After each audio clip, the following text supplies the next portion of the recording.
I'm dying right now. Oh, and it's so funny because I love everything about eggs. Oh. They're like my favorite. I literally just force fed my child an egg tonight. No. Especially hard-boiled eggs. I just don't get it. I don't get it. I do not get it. Don't get me wrong. I recommend them to people all the time. Yeah. But I don't They are get nature's health food. it. It just, They're the nature's smell, multivitamin. the smell alone has got me. And if you're vegan, it's a no-go. Yeah. Oh, you're no. awesome. That's all I can even say about that. Like, I have 5, I think 4 or 5 blogs written right now, and like half of them have eggs in them. Oh, I'm sure. Yeah. Yeah. You're awesome. This is awesome.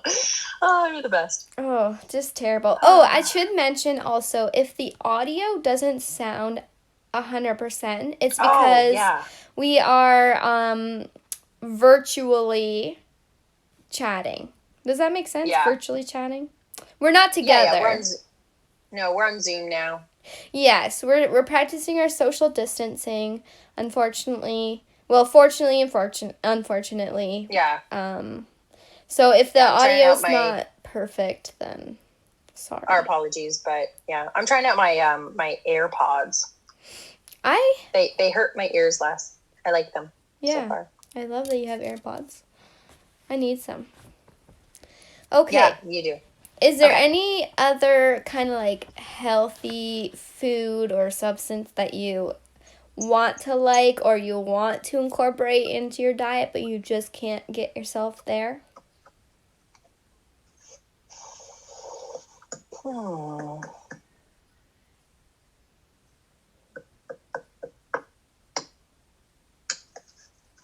can't think of anything. I'm sure there are lots. I'm not a picky person by nature, but there's definitely probably some stuff. I have a hard time with eating fruit. You know what? Me too.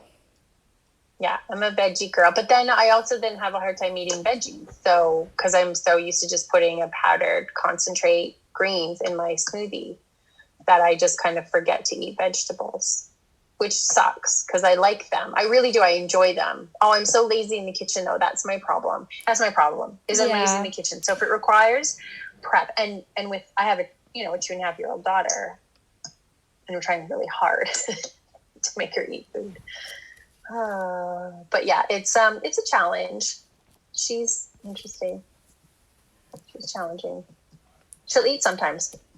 She likes to drink juice all the time. I feel like all toddlers do though, and it drives me bananas. Oh well. No pun intended. Well, okay, speaking of bananas, do you want to play this or that? I sure do. Okay. Well, bananas or strawberries? Strawberries. I agree. I love strawberries. The only time I liked bananas was when I was pregnant. Really? So weird. Yeah, that's it. So you never had bananas ever? No. I try. Each time I try, but then as soon as I get those like spots on them, they're too mealy and sweet. Oh, I agree. Yeah, I need to eat them on and the less ripe you eat a banana, the more that it's going to support your microbiome. So I think I force myself to eat less ripe or unripe bananas because it's really good for your prebiotic and probiotic status in your gut. So I just make myself do it. Yeah, I also agree. I like a banana when there's still a little bit of green left on it. As soon as it gets super yellow, it's too sweet. For me, how many times have you put a banana in your freezer thinking that you're going to make banana bread? Oh, so many times. And then 6 months later, throw out the bananas. I just cleaned my freezer. So I've been cleaning like crazy in the last couple of weeks. I think I threw out like over 6 bananas that were in my freezer. I couldn't even tell you how long they've been in there for. Right. You're like, sorry, bananas, you're out season. For anyone listening and needs to hear it, throw the bananas out that are in your freezer. Yeah, you're not making banana bread. No, get them out of there. Get them out of there. Okay, what's next? All right. So wait, what we, yeah. I already know the answer to this one for you. Mm-hmm. Oh, sorry. Hold on. 27% said banana. 73% said strawberry. Not surprising, I wouldn't say. No, I don't think so either. I think strawberries are such a yummy delicacy because they're so, you have to cut them and wash them and Yeah. every time you do that, and like you just eat them right up because they're delicious. A banana is easy. Like I'll reach for a banana probably before I reach for a strawberry because it's easier. Same here. If I'm hungry, right? But if I had the choice, I'm gonna go for the strawberry. Oh yeah, don't get me wrong. As soon as the Ontario grown strawberries come out, I will eat the entire pint of strawberries in a minute. Yeah. Yes. And like my in-laws, they would just get the strawberries, from a local farm. Which is awesome because we can do that here. Yeah. And just kind of wash them up a little bit and not cut them. And we'll just like literally take the green and eat around the green and throw the green out. Yeah. And I'm like, you don't even have to cut them. You just eat them. Yeah. And you know what? Awesome. You can actually eat the green of the strawberry. You can. But doesn't make tea out of that. I mean, I don't really. Is it pleasant? Yeah. If I was going to put a strawberry in a salad, I would eat the green. But if I'm just going to eat the strawberry as just a fruit, then I probably wouldn't eat the green, just as a personal taste preference. I feel like the people that are eating the strawberry greens are the people that eat apple cores. Yeah, 100%. Yeah, I'm not one of those people. If you're an apple core eater, are you also a green strawberry eater? I really want to know. Can you please comment? I want to know too. Yeah. Yes, please. Because I could really see that. Yep. Okay, next question. Yes. I already know the answer. I might as well not even ask you. Chocolate or vanilla? Chocolate. Yeah. No surprise. No surprise there. I am also chocolate. I actually personally don't like vanilla. I like vanilla, but like, am I too old to say, do you remember the vanilla perfume from the Body Shop? Oh no, you're not too old for that. Yeah, that was the rage when we were in like high school and stuff. And I'm so sick of that scent that it's just like, ugh. So, however, I do have some organic vanilla beans, like vanilla bean pods that I'll, when I ever decide to bake, that I'll do that. I make my own vanilla. I do. I have a glass bottle. Yes, it's amazing. I have a glass bottle. I think it was a Grolsch beer bottle because it closes. Love those bottles. And they're green glass. So you fill it with vodka and you score and open up a vanilla bean pod, organic if you can. I mean, they are typically Madagascarian, so there's not a lot of stuff that goes into them. But I mean, if you can get the real stuff, it's amazing. Throw them in there, and you got to let it like macerate or sit. The vanilla to sit in the vodka for a couple of weeks before you can actually use it as vanilla. And then basically, as you work your way down through the vodka for like vanilla for cooking and baking, you just, every time you go to fill the vodka up, you add another bean. You don't take the other bean out, you just keep on adding the beans. And then it becomes this beautiful like counter adornment in your kitchen because you've got this green or blue or whatever glass bottle with these lovely vanilla beans. And then you just use it. It's great. It's awesome. Until somebody comes along and uses it as vanilla vodka at a party. And you're like, dang it, I was macerating that for like a month. Yeah. I think I would I would like it as a homemade vanilla.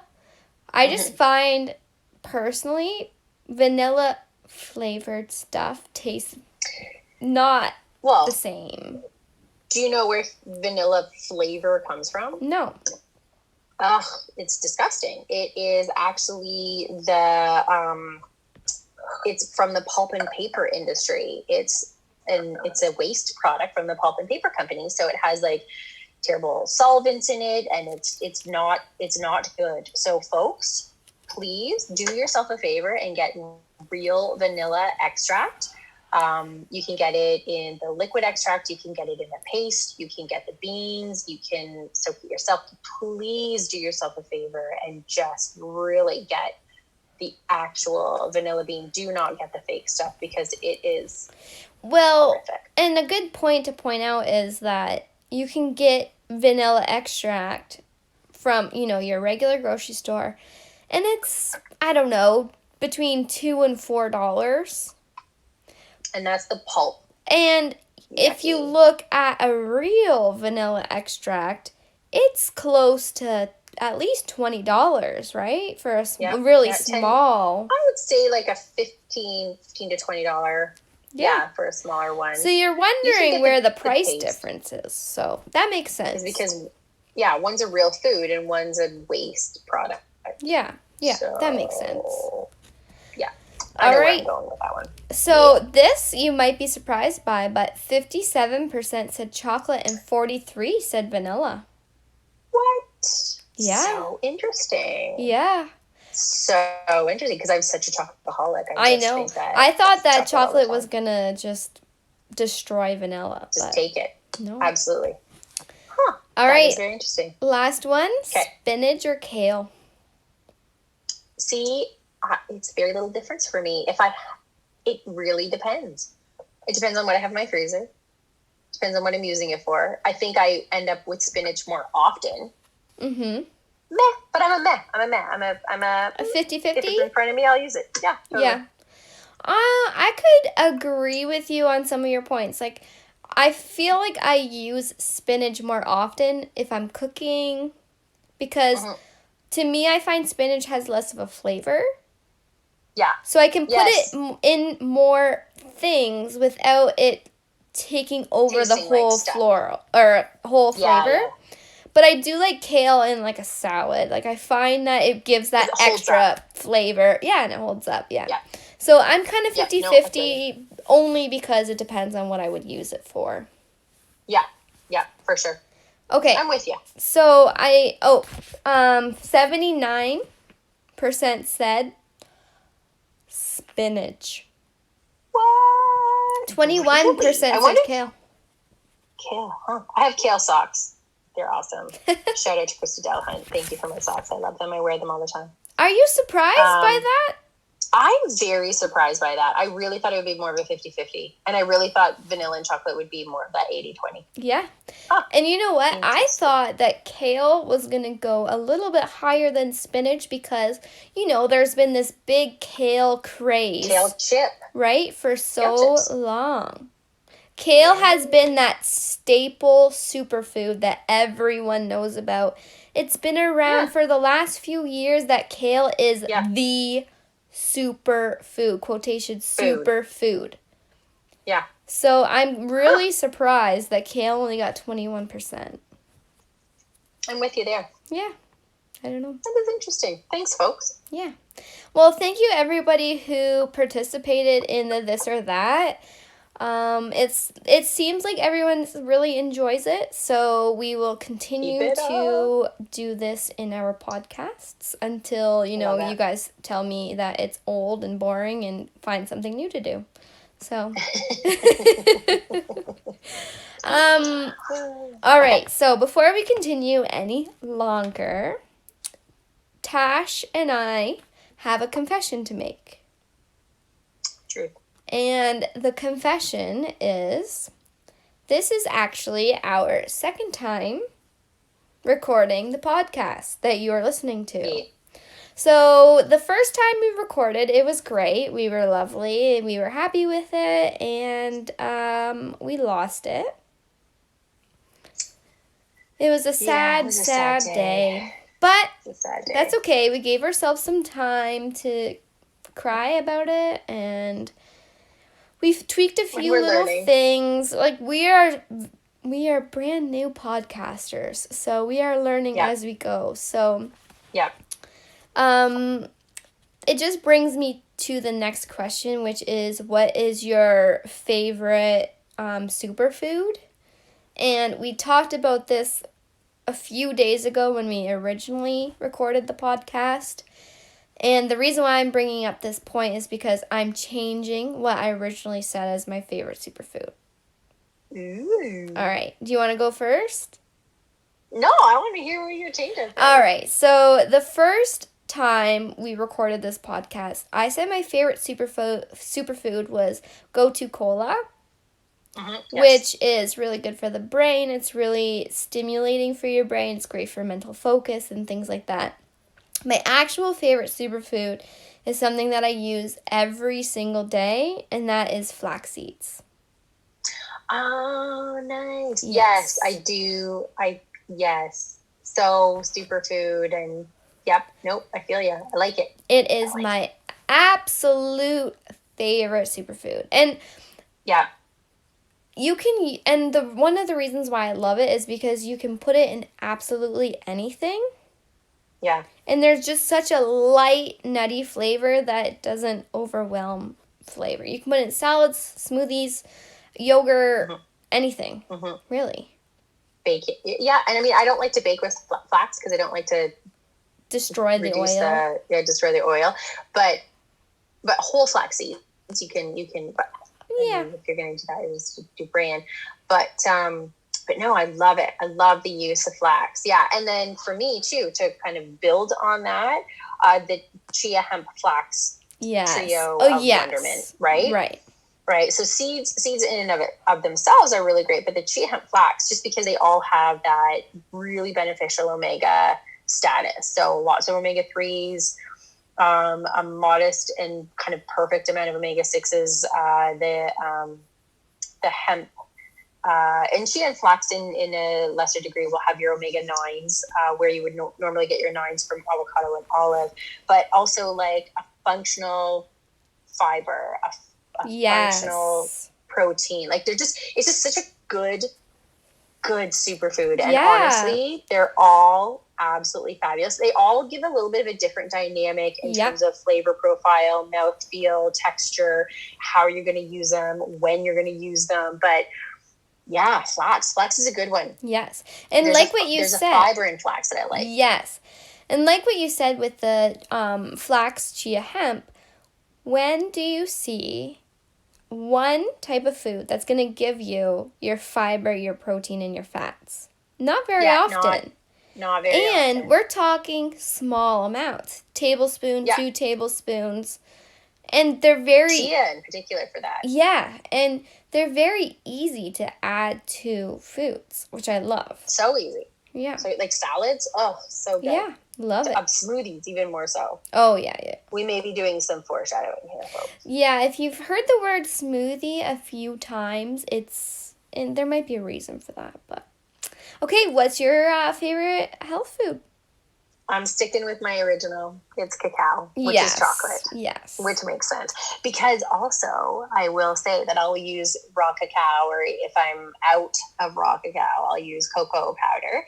And I will use it as my fiber supplement because it does have as like a good amount of fiber per tablespoon, like 4 or 5 grams of fiber per tablespoon, has about maybe 4 grams of protein per tablespoon, and a good hearty addition of like magnesium, Yes.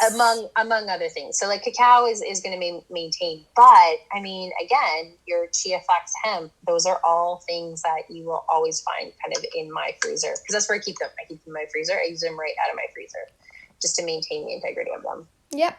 And I keep mine in the fridge, but pretty much same thing. But I yeah, still I have that love fridge in my cacao fridge. too. I love cacao. So good. Yeah. So good. Okay, so because we've already hinted that maybe smoothies were a foreshadow, our main topic today is smoothies. It's both of Tash and my favorite health food. So it's Cashews' favorite health food of the century, of the year, of the hour, favorite of all time, probably always, probably forever, right? Are we in agreement to that? Definitely. The reason why I like smoothies is because you can hide a lot of foods in a smoothie and just kind of get it done and over with, especially if you're a picky eater, especially if you don't like taking supplements, especially if your diet is very limited. Those are the reasons why I like smoothies. Is there a specific reason why you like smoothies? I'm lazy. Yeah, that works. I literally am. I am an academic nutritionist, and I will research and write and podcast and do all the things about nutrition. But get me in a kitchen, I do not thrive inside of the kitchen. So I really excel at things like salad and smoothies, shakes in particular, because it doesn't even require a blender. Yeah, that's very I'm true. Shake waiting. and go. I'm so waiting for the day that my daughter enjoys smoothies with me. Yeah, that will That would be be ideal. so nice when she starts drinking Yeah. smoothies with you. Yeah. I can hide a few things in her, like she likes a kind of a pre-smoothie juice, like a pureed. She likes her blue juice, quote unquote, which is like pureed blueberries, other berries, banana, like, kind of store bought. And when she asks me for it, I'll pop in a little bit of an algae product, a marine algae that is really, really quite good. It has like everything in it, and then I'll throw in a bit of a probiotic, and that's about the only thing I can hide in her juice. At least you can I hide something in there. Yeah, I keep trying to hide like protein and oils and stuff like that, but she catches on and she won't drink it, and I throw it out, and it's just so sad. So I'm working my way up. So yeah, we're working on. But yeah, smoothies, honestly, like it's how I nourish myself. Yeah, and honestly, same here, because especially now having a busier schedule with the business and everything, a smoothie is great because you can quickly make it and you can even bring it with you. A lot of Totally, I do times it with breakfast every. and yeah. Absolutely, my lunch is typically a smoothie or a shake every Yep. day, and I'll I actually set it up just like that. brought a blender to the store so I can have them for lunch because I do like to blend mine. I don't love to shake it, so yeah, we do what we can. Yeah, I like it. Okay, what is in Okay, your cool. smoothie? I'm interested to know. Okay. Sure. So, I mean, every single time I make a smoothie, it tends to be different just because it depends on what's in my fridge. But if I'm going to do a favorite smoothie, simply, it's going to be the peanut butter chocolate smoothie. Yeah, that's right. You heard it. I know. You're so weird. Doesn't matter. I still love you. Peanut butter chocolate. So, I live a lower carbohydrate lifestyle because I have blood sugar level issues. So, these are some of the things that I look out for. My base is cashew milk. Of course it is. I love it. So I use an unsweetened cashew milk. If I can get a flavored, that's great. Vanilla. If I can find a chocolate, I'm all over it, but I usually can't, but that's okay. So unflavored cashew milk. And then I use, obviously, cacao powder. So I'll do about 1 tablespoon of cacao powder to help add to my protein, micronutrient, and fiber, and flavor. And then for the peanut butter, what I actually do is I do like natural peanut butter, particularly organic. However, I don't like a lot of the oils found in peanuts. Right. They're more of an omega-6. Yeah, they, promote inflammatory conditions. I'm old and dealing with inflammation, so I need to go on the other side of things. So I like using peanut butter powder, and it is 80% less fat, but all of the protein and fiber and nutrients are still in there, as well as a flavor. So I throw in 2 tablespoons of peanut butter powder, and then I do an oil. So then I have to bring the fat back in. So I'll do an MCT oil, which is medium chain triglyceride, usually a coconut base. And I try to pull in an omega-3. So I usually actually pop in a little bit of, if I'm doing a blend, like if I've got my blender, which lately these days that's what it is, I put my chia. I put my chia and my hemp and my flax in there. Otherwise, I will probably get a flavored fish oil. There is a chocolate flavored fish oil that I like to use. Nutricy. There are some... Exactly. There are some vegan fish oil or vegan omega-3 oils that Cass, I think, is going to talk about in a minute, that you can put in there too. So what do I have? What am I missing? Protein. I throw in a chocolate protein powder. Lately, I've been working with whey because that's what I can sneak into my daughter's food because it doesn't have a texture. But I love whey, or I love vegan protein, like a pea protein, and that's fine too. Okay, I've got my protein, my fat, my fiber, my oil, greens. And I always do greens. So I just do a concentrated greens powder, because it's concentrated, you don't need very much of it, and it doesn't really, contribute to the flavor. Otherwise, if I am blending and I have organic spinach, baby spinach, I throw that in my smoothie. Or if I have my spinach in a puree frozen, I will put that in, blend her up. Bob's your uncle. Sounds great. Love it. Yeah. Ooh, avocado chunks. Throw those in too. Yep, perfect. Sorry. And that'll give you a little extra thickness, a little extra texture, right? Yeah, it's like the same kind of texture you would get by adding a banana without having Right. to eat a banana. Got Because it. if you're fruit issued, like I am, Right. then you use the avocado and you buy them frozen. Really? You buy avocado frozen in a bag in chunks. It's amazing. I love them. I don't even care. I mean, I would probably invest in that too. It's so good because they don't go bad. Right. Yeah. Is there any Yeah, brands that you super love that you want to shout out, or you're kind of up and open? You'll kind of. Honestly, the only brand I've ever found for frozen avocado is PC. Yeah. PC brand. Yep, Awesome. it works. Does the trick. I like it. And any other brands with the other supplements you're talking about? For cacao, I do have a couple of, Organic Traditions is nice. I'll do the Pure Source brand. Which is There's a couple of organic yeah. cacaos. Yeah, you know what I'm talking about. Yeah, Inari. Yes, Inari. Thank you. What else do I have? We threw the NutriSeed there for sure. The vegan oil would be, of course, Udo's. Yeah. I can get into that later.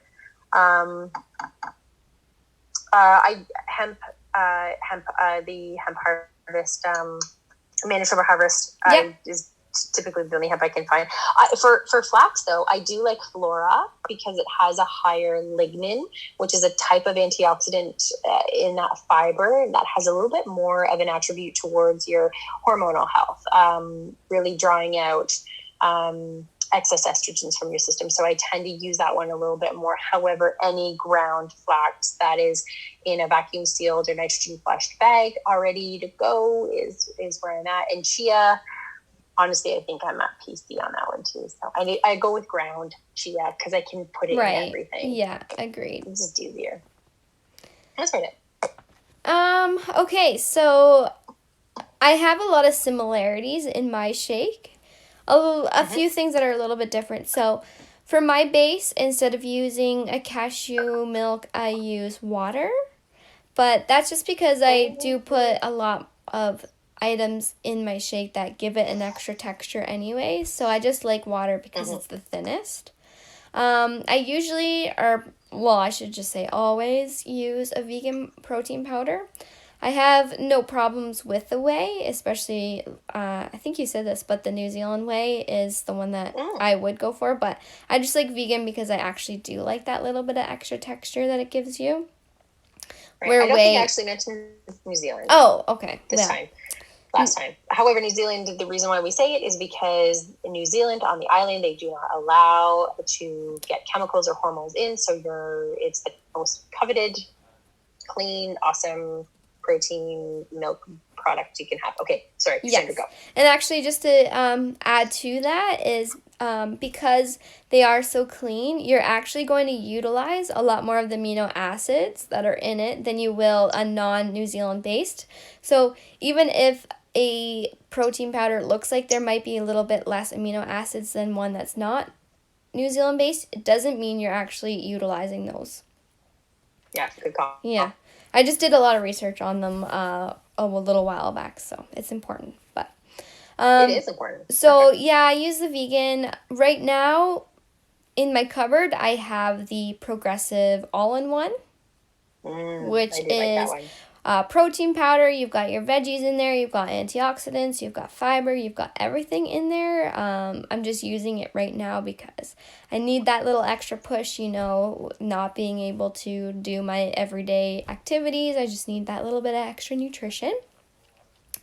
And instead of a fish oil, I use the Udo's oil like you mentioned earlier. So it's your vegan form of your omegas. You're getting an omega-3, an omega-6, omega-9, but you're getting those healthy omega-6s instead of the inflammatory ones that we were talking about with the peanut butter. We mentioned in our last podcast the oils in the Udo's oil. What was it? It was coconut oil, olive oil, evening primrose. Sesame. Sesame. Flax. Yes, flax. And there's one Flax. more. Not sure, but you're getting all three of your oils in there. Yeah. I use an organic clear fiber by Renew Life. Oh, that's the other thing I put in mine too. Is even though I use cacao, I put the clear fiber in. Yes. I'm sorry. Yep, yes. I put that in there too. You will see a trend with Cash that we both love fiber and we love high fiber foods. It's probably our favorite thing, and it's probably one of our favorite things to talk about, I would say. Just all time. Yes, fiber is your friend. A lot of people are scared of fiber, aren't they? Yeah, they are. They're terrified of it, but it's just so good. Yeah. So good. Yeah. I also do flaxseed. Like you said, I do the pre-ground.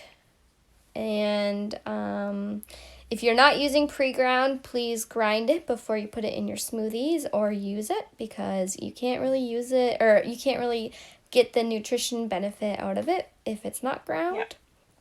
It just goes right through you. Yep. And I use cacao powder, like Tash said. The other thing I put in is myo-inositol, and that is just great for ovarian function. So if you have some ovarian issues, ovary issues, as well hormonal as issues. Blood sugar is great, yep. Then love inositol. Yeah, it's great. It's also great for weight management. And it's great for mood too. So there's a few other little fun things for it. But I do love inositol. Yeah, I think that's all I put in it. Sometimes I'll put in the NACA Vital Greens, which is a minty flavor, so I'll get that chocolate mint. But yeah, that's what I put in mine. That is awesome. Is there anything that you also like to recommend to people to put in their shakes that maybe we haven't discussed? So, you know what? A lot of people come and talk to me about overwhelming stress in their lives, or if they are big into physical activity and working out, or they're powerlifting or something like that, or and often I look at holy basil. Yeah. You can get holy basil in a powdered format. It has a little bit of a bitter undertone, so you just have to play around with the flavor profile depending on what you like. But often I recommend or guide, because I'm not a doctor, so I don't recommend things. I just offer suggestions. And that ends up being, with the holy basil, putting them in a pre or post workout shake, either and or both would be a good option. Drinking, holy basil tea in the evening. The other thing holy basil is really nice for is for the immune system. So great for reducing cortisol levels, which is that stress response, and then also supporting that immune system. So there's a couple of really, really great options to use holy basil. So I use it in a tea. You can put it in your water bottle as a tincture, and you can use it as a powder in your smoothies, or even cooking or sauces or whatever. So that tends to be something that comes up in conversation a lot. Obviously I'm share my love of cacao, chia, hemp, flax. Those tend to be the main things. The oil-based products as well, really, really promoting good essential fatty acids, I think is really good, and fiber. Just really making sure that those things are in there in whatever capacity that I can find that my client likes. So I look at what their preferences are and find something that fits within that to put it into their dietary profile. I'm like, okay, eat that. That's kind of it. I'm sure there's lots of other stuff. Oh, yeah. What do you like? Yeah. One of the things I love to suggest to people is, we were talking about this earlier actually, was sea salt or a high mineral salt. Oh, yeah. Yeah. Yes. Especially for my older individuals. I love that. That's a great idea. Yeah. Pink salts. Yep. A little pinch. You don't taste it. No, you don't taste it. And if you do and you mix it with chocolate, you got a little salty chocolate. Nobody hates that. That's right. Yeah. Nobody hates that. No. The only other thing I would say is cinnamon. Oh, yes. You know what? I opt to put cinnamon in mine because it's chocolate peanut butter, so it tends to go well. And if I completely forget about the peanut butter powder, which often I do because I'm chasing after a toddler, I just pop in that cinnamon. And I put cinnamon in my coffee, too. Oh, really? Yeah, I totally throw it in there. Wow. It's delicious. I don't know how I feel. Well, I don't drink coffee anyways, but... No. Yeah, and I use the Ceylon cinnamon. I use the true cinnamon because Right. it has a much smoother flavor, and it is less like when you use the cassia-based chocolate on the brain.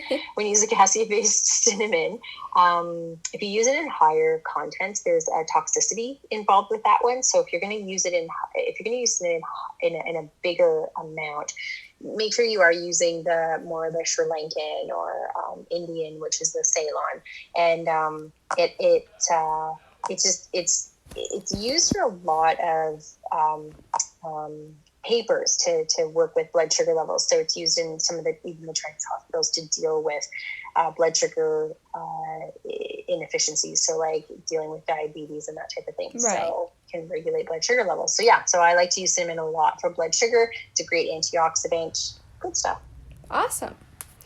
Okay, so we are actually out of time for our hot health trend. Of course we are. Yeah. I figured we might be. Yeah. We'll come to that later then. Yeah, so maybe what we'll do is we'll save our hot health trend for next week. And sit on the edge of your seats, folks. Yeah, we'll just keep you guessing what our hot health trend is. I like it. Yeah, why not? Perfect. We have a few really good topics coming up that I think you guys will be really interested in. But like we said, we are completely open to suggestions. So if there's anything specific you want to know about, anything specific you want to hear us talk about, please let us know. We are actually in the works of creating our own Instagram page and Facebook page, and even maybe when you're hearing this, we've already done that.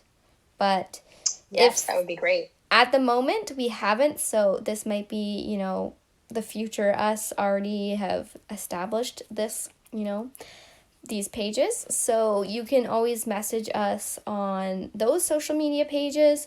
You can also find us on my social medias, which is Living Holistic Norfolk. That would be my Instagram and our Facebook. And you can reach Tash at Natasha Food Geekery is my Insta. Natasha Grin Savage's BASC is my Facebook page, and I do have a website launched. I haven't quite thrown it out there yet, but it's Natasha Food Geek at Wix /my site, I believe it is. So look for that, and I will be posting it once I get it kind of finalized. I'll be posting it out there. But Natasha Food Geekery on Insta is probably a good one in Facebook. Yeah, for sure. Please also like and follow us on YouTube as well. It just supports our podcast and supports, everything that we're doing, and makes us know that you guys are interested in what we're saying. We already have a lot of fun doing these, but just to know that, there's at least somebody out there who also enjoys it would be lovely to know. It really would be. Also, if you have any suggestions about us and about our podcast, if you have any feedback, we are all ears. We'd love to know. Like we said earlier, we are newbies to this, so we're just really rolling with the punches here, and it's been something we planned for quite some time, but given the circumstances, we just kind of decided now was a great time to start. It's a great time. So we didn't really have a whole lot of planning before we did this, but yeah, we're rolling with it. Yeah, I'm throwing it out there. Yeah. Anything you'd like to add or say before we close her off? No, I'm good. All right. Cheers. So, bye, guys. Stay safe. Stay Remember healthy. that you walk our world. We're trying to get better at it. Hold Hopefully getting by it. We're episode working on it. 3 we'll be in sync, but you guac our Yes. world. Awesome. All right, bye guys. We'll see you next week. Bye.